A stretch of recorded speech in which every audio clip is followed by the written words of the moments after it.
been working on the truck for 4 years now, on and off from the date that I bought it till now. It's a 1953 International AR 160.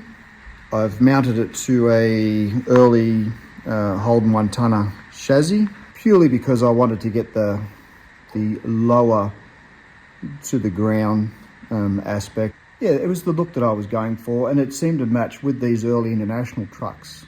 Mount quite well onto the 1-tonner chassis. This one's essentially mounted with a cab to chassis cradle. Others have cut their floor pans out and put the 1-tonner floor pan and welded all the way around, but I found that a cradle was the best option for me. So the motor's a VN Commodore out of an SS, injected 5 litre, and not a whole lot of room under the bonnet of these Internationals.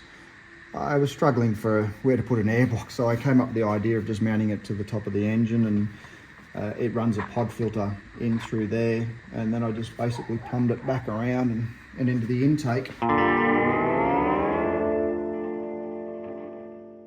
Inside, the dash is a HZ Yellow Needle GDS dash.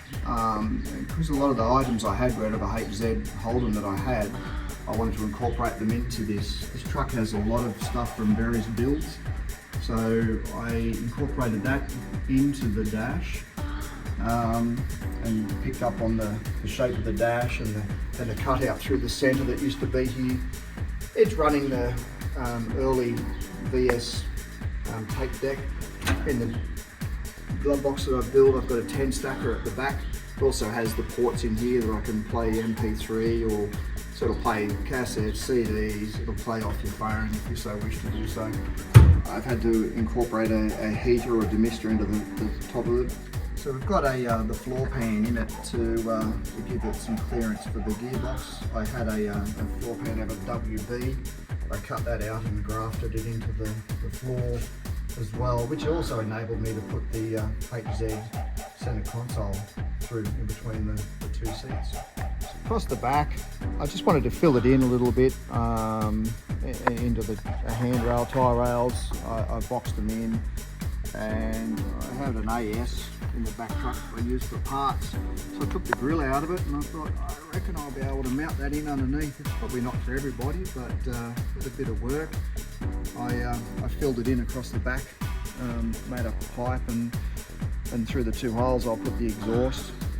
So the rear fenders came off an AR 110 style side coupe ute, and they're only quite narrow, and I just had a vision of putting fenders on the back of a tray rather than just the standard Holden straight guards on the back.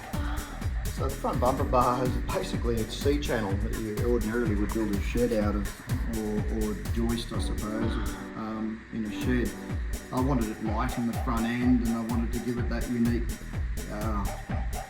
rivets, steampunk sort of a look, so I folded that up and made it all at home, had it powder coated and put into place, and put some motorbike blinkers on it to match the bullet head wheel caps and nuts. I guess back in the early 50s they didn't have blinkers as such, so they utilised these hands, and which would mount on there like so. But I guess if you were turning, the driver would swing it up, and if you wanted to stop, you press the button which pushed the hand up like this to let those know that this is what he was doing, stopping. So yeah, I just got to put that back on there. Obviously it won't have any purpose, but just to keep it the traditional look.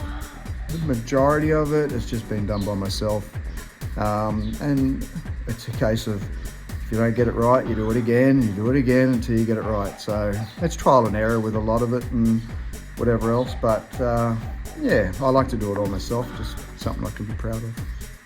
I guess my styling and how I like to build things is, it's just how I see it in my mind, and when I sit down and look at it, but I incorporate a little bit of Mad Max, as you might be able to see with the air intake here.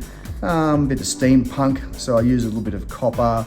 I use rivets all over the place, and a rat rod, so essentially a patina finish, and incorporate the whole lot.